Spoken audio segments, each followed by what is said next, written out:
ஹர ஹர சங்கர ஜய ஜய சங்கர ஹர ஹர சங்கர ஜய ஜய சங்கர. மகா பெரியவா திருத்தல யாத்திரைகள் முடித்துவிட்டு காஞ்சிபுரம் மடத்துக்கு திரும்பி கொண்டிருந்த காலகட்டம் அது.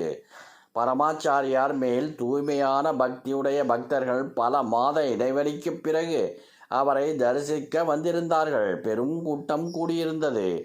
இடைப்பட்ட காலத்தில் அவரவர் இல்லத்தில் நடந்த விஷயங்களை சொன்னார்கள். சிலர் இதுவரை கஷ்டம் துரத்தியதாக கூறி ஆறுதல் தேடினார்கள். கொஞ்சம் பேர் இன்னும் சிலர் தங்கள் பிரச்சனைகளை சொல்லி அது நீங்க ஆச்சாரியாலின் ஆலோசனை ஆசை வேண்டி நின்றார்கள்.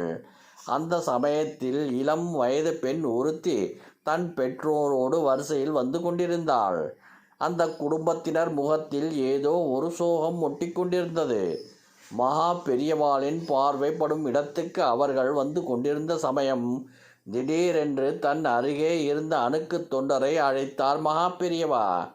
அந்த பெண்ணை காட்டி ஏதோ சொன்னார். உடனே வேகமாக வந்து அந்த பெண்ணையும் அவரது பெற்றோரையும் மகா பெரியவா முன் அழைத்து போனார் அந்த தொண்டர். என்ன காரணமாக இருக்கும், எதற்காக அழைக்கிறார் என்று புரியாமல் பரபரப்பாக வந்து நின்றார்கள் அவர்கள். நீ இங்கே நிற்க வேண்டாம், காமாட்சி கோவிலுக்கு போ.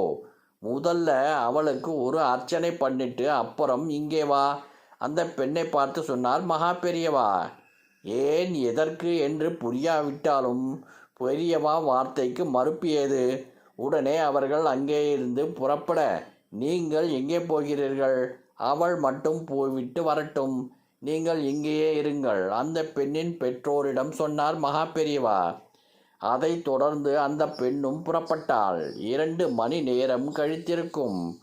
ரொம்பவே சந்தோஷமாக கூடவே ஒரு இளைஞனுடன் திரும்பி வந்தாள் அந்த பெண். பார்த்து கொண்டிருந்த அவளது பெற்றோர் முகத்திலும் திடீரென்று ஒரு சந்தோஷம் மலர்ந்தது. என்ன, காமாட்சி விவாகரத்தை ரத்து பண்ணிட்டாளா? போங்கோ, போய் சந்தோஷமா இருங்கோ, இனிமே இது மாதிரியெல்லாம் எண்ணம் வரக்கூடாது, புரிஞ்சுதா? சொன்ன மகா பெரியவா குங்குமம் தந்து ஆசீர்வதித்தார். நடந்தது எல்லாவற்றையும் பார்த்து கொண்டிருந்தவர்கள் என்ன நடந்தது என்று புரியாமல் எல்லோரும் யோசித்து கொண்டிருந்த வேளையில் அந்த இளம் பெண்ணே பேசத் தொடங்கினாள். எனக்கும் இவருக்கும் கல்யாணமாகி 1.5 வருடம்தான் ஆகிறது.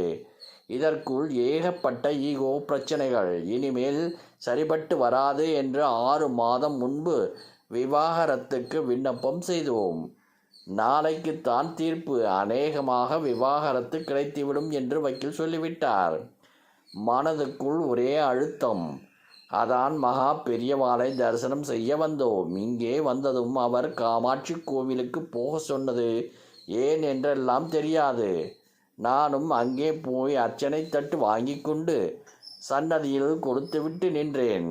அம்பாளுக்கு அர்ச்சனை செய்துவிட்டு அந்த பிரசாதத்தை கொடுத்த அர்ச்சகர், அர்ச்சனை செய்த பிரசாதத்தை 2 பேரும் சேர்ந்து வாங்கி கொள்ளுங்கள் என்று சொன்னபோதுதான் பார்த்தேன், என் பக்கத்தில் என் கணவர் வந்து நின்றார்.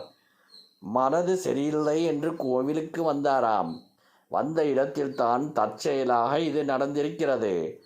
அம்பாள் சன்னதியில் சேர்ந்து பிரசாதம் வாங்கி கொள்ள சொன்னதும் நாங்கள் பிரிவதில் அம்மனுக்கே விருப்பமில்லை என்று தோன்றியது.